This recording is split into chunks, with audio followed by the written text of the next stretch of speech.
Back with the WMAY morning news feed. I'm Greg Bishop, and I want to share with you some of the conversation I had with State Representative Mark Batinick after the Auditor General released several different audits of the state's pension benefits, including the teachers' retirement system. That includes all state teachers with the exception of Chicago public school teachers and the state university's retirement system. And both of those audits showed that there was an increase in the unfunded pension ratio. So we actually have more funding, but it's still more than half unfunded.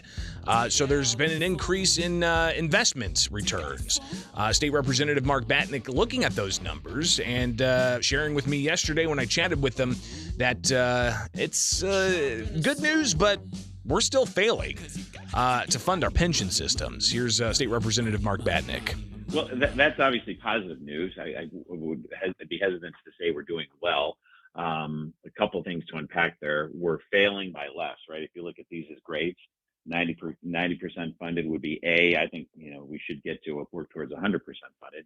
80% would be B, and so on. And we're still getting a failing grade, albeit moving in the right direction. But you're going to get these gyrations. We've obviously had a huge boom market in the stock market, a lot of inflation, a lot of things went our way in 2021, really since the beginning since the bottom of the market, when COVID hit March of 20.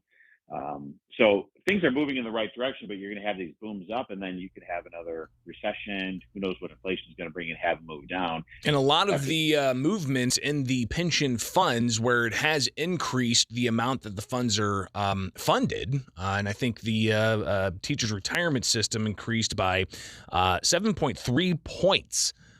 To a funding ratio of about 45.1%.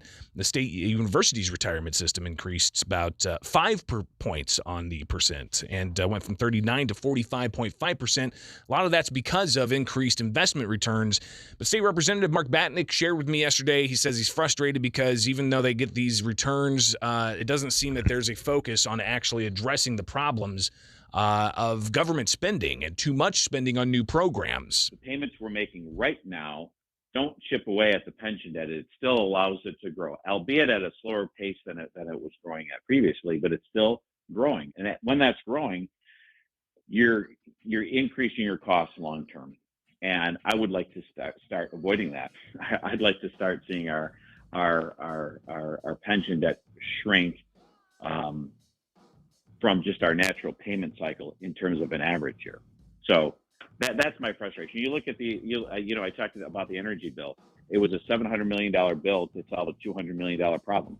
The nukes needed $200 million, according to them, to stay open, but somehow we spent $700 million doing that. That other $500 million that went to other programs and other things, imagine what that could do long term if you use that to cut away at your pension debt.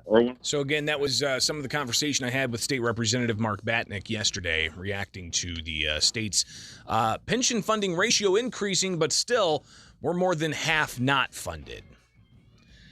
All right, stay tuned. We got much more coming up here on the WMAY morning news feed. It's 7 o'clock. From the Fly SPI Studios, take the easy way out. Stay informed. Stay connected with WMAY Springfield, WMAY FM Taylorville. Here's the latest from ABC News. I'm Inez de la Quatera. It's not March of 2020, and it's not last Christmas. That's the message President Biden expressed in an exclusive interview with ABC's David Muir. The president says there are some things to be thankful for. Last Christmas, we're in a situation where we had significantly fewer people vaccinated. Emergency rooms were filled. You had serious backups in hospitals that were causing great difficulties.